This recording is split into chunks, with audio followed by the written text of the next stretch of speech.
The Lorax.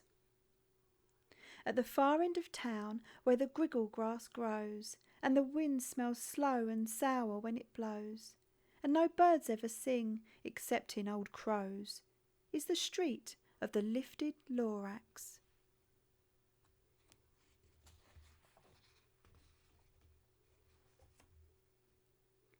And deep in the grickle grass, some people say, if you look deep enough you can still see, today, where the Lorax once stood, just as long as it could, before somebody lifted the Lorax away. What was the Lorax, and why was it there? And why was it lifted and taken somewhere, from the far end of town where the grickle grass grows? The old Onceler still lives here. Ask him. He knows.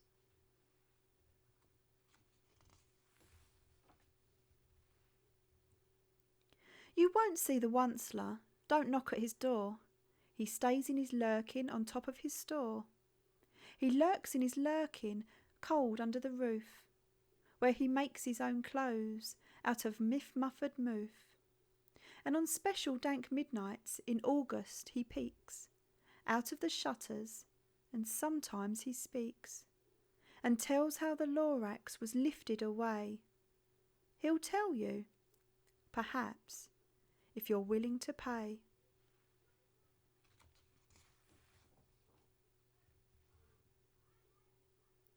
On the end of a rope he lets down a tin pail, and you have to toss in 15 pence and a nail, and the shell of a great-great-great-grandfather snail.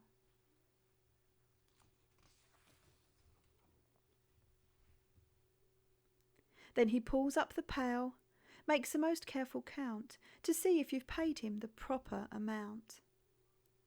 Then he hides what you paid him away in his snub, his secret strange hole, in his grovelous glove. Then he grunts, I will call you by whisper-my-phone, for the secrets I tell you are for your ears alone.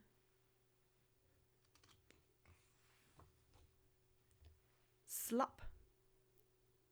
Down slups the whisper-my-phone to your ear, and the old Onceler's whispers are not very clear, since they have to come down through a snurgly hose, and he sounds as if he had smallish bees up his nose. I'll tell you, he says, with his teeth sounding grey, how the Lorax got lifted and taken away. It all started way back, such a long, long time back.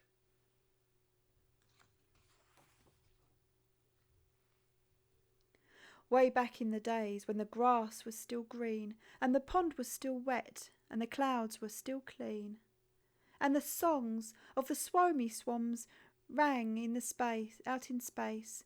One morning I came to this glorious place, and I first saw the trees, the truffler trees, the bright-coloured tufts of the truffler trees, mile after mile in the fresh morning breeze.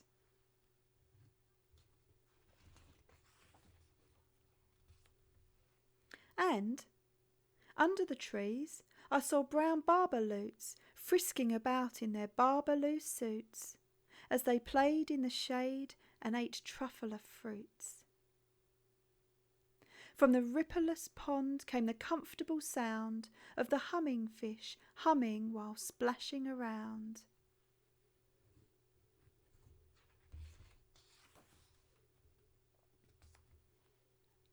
But those trees, those truffler trees! All my life I'd been searching for trees such as these. The touch of their tufts was much softer than silk, and they had the sweet smell of fresh butterfly milk. I felt a great leaping of joy in my heart. I knew just what I'd do. I unloaded my cart.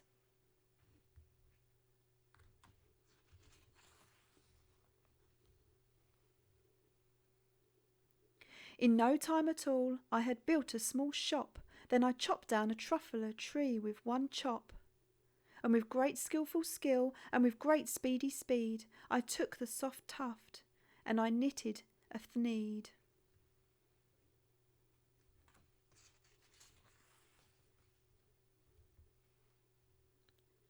The instant I'd finished, I heard a gazump. I looked. I saw something pop out of the stump of the tree I'd chopped down. It was sort of a man. Describe him? That's hard. I don't know if I can. He was shortish and oldish and brownish and mossy, and he spoke with a voice that was sharpish and bossy.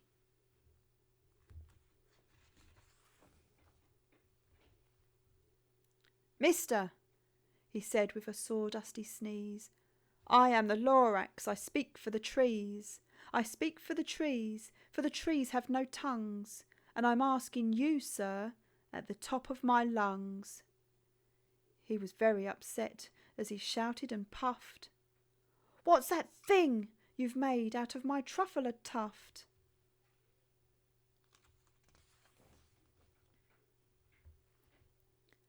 "Look, Lorax," I said. "There's no cause for alarm. I chopped just one tree. I'm doing no harm. I'm being quite useful. This thing is a thneed. A thneed's a fine something that all people need. It's a shirt, it's a sock, it's a glove, it's a hat. But it has other uses, yes, far beyond that. You can use it for carpets, for pillows, for sheets, or curtains, or covers for bicycle seats." The Lorax said, "Sir, you are crazy with greed. There is no one on earth who would buy that full thneed."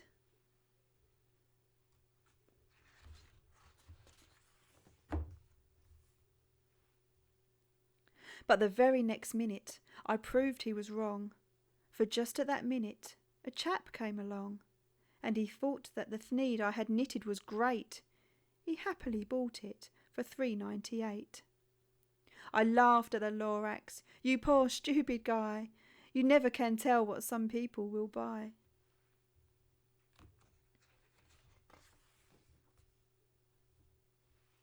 "I repeat," cried the Lorax, "I speak for the trees."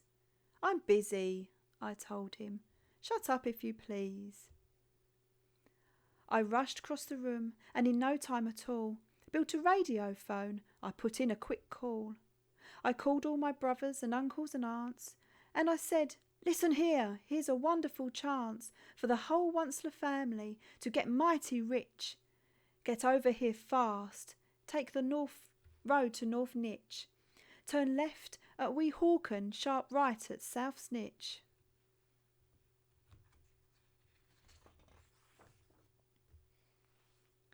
And in no time at all, in the factory I built, the whole Onceler family was working full tilt. We were all knitting thneeds, just as busy as bees, to the sound of the chopping of truffler trees.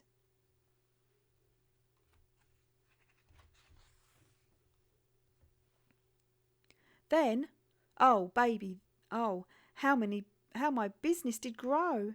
Now chopping one tree at a time was too slow. So I quickly invented my super axe hacker, which whacked off 4 truffler trees at one smacker. We were making thneeds 4 times as fast as before, and the Lorax, he didn't show up any more.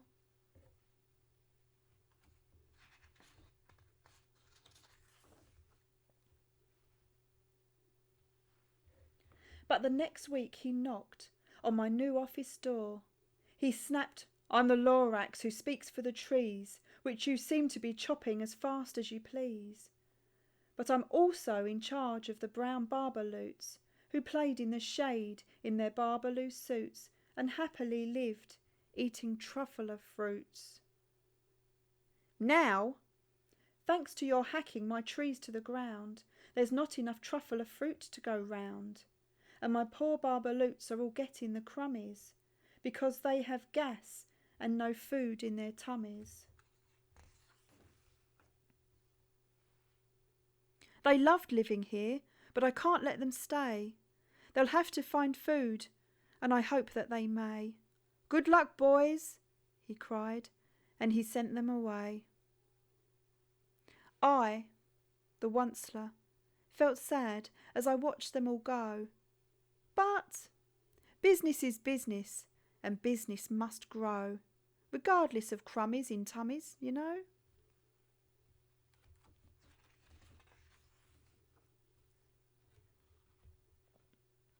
I meant no harm. I most truly did not. But I had to grow bigger, so bigger I got. I biggered my factory, I biggered my roads, I biggered my wagons, I biggered the loads. Of the thneeds I shipped out, I was shipping them forth, to the south, to the east, to the west, to the north. I went right on biggering, selling more thneeds, and I biggered my money, which everybody needs.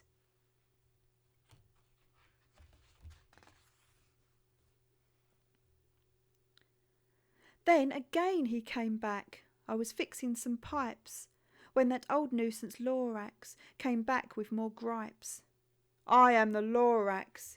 He coughed and he whiffed. He sneezed and he snuffled. He snargled and sniffed. Onceler, he cried, with a cruffulous croak. Onceler, you're making such smoggerless smoke. My poor swommy swans, why can't they sing a note? No one can sing who has smog in his throat.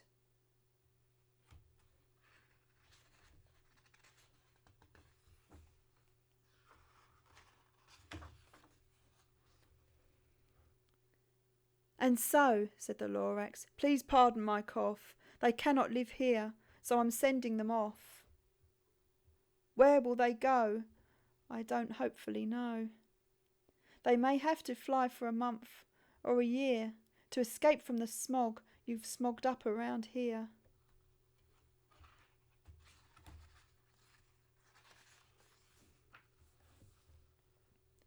What's more, snapped the Lorax. His dander was up. Let me say a few words about gluppity-glup. Your machinery chugs on day and night without stop, making gluppity-glup and sloppity-slop. And what do you do with this leftover goo? I'll show you, you dirty old onceler man, you.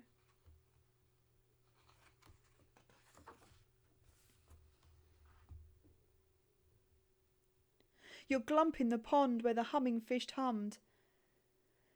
No more can they hum, for their gills are all gummed. So I'm sending them off. Oh, their future is dreary.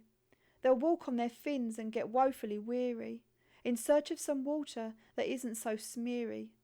I hear things are just as bad up in Lake Erie.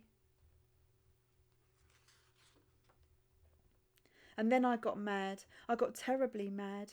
I yelled at the Lorax, now listen here, Dad. All you do is yap, yap and say bad, bad, bad, bad. Well, I have my rights, sir, and I'm telling you, I intend to go on doing just what I do. And for your information, you Lorax, I'm figuring on biggering and biggering and biggering and biggering, turning more truffler trees into thneeds, which everyone needs.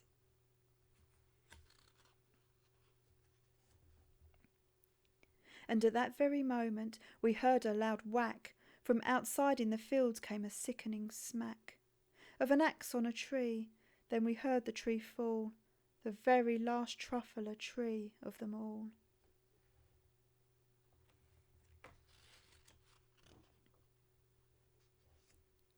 No more trees, no more thneeds, no more work to be done. So, in no time, my uncles and aunties, every one, all waved me goodbye. They jumped into my cars and drove away under the smoke-smuggered stars. Now all that was left neath the bad-smelling sky was my big empty factory, the Lorax, and I.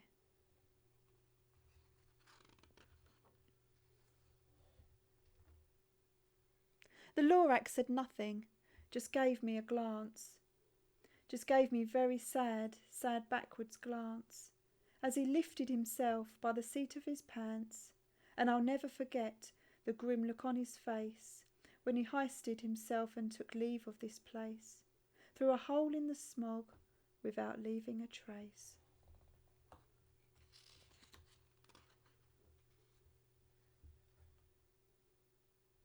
And all that the Lorax left here in this mess was a small pile of rocks with the one word, unless. Whatever that meant, well, I couldn't guess. That was long, long ago, but each day since that day, I've sat here and worried away. Through the years, while my buildings have fallen apart, I've worried about it with all of my heart.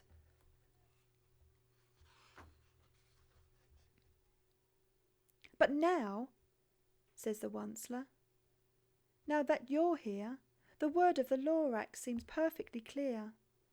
Unless someone like you cares a whole awful lot, nothing is going to get better. It's not.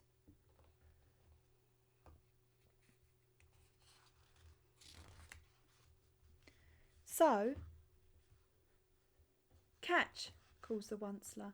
He lets something fall. It's a truffler seed. It's the last one of all. You're in charge of the last of the truffler seeds, and truffler trees are what everyone needs. Plant a new truffler. Treat it with care. Give it clean water and feed it fresh air. Grow a forest. Protect it from axes that hack.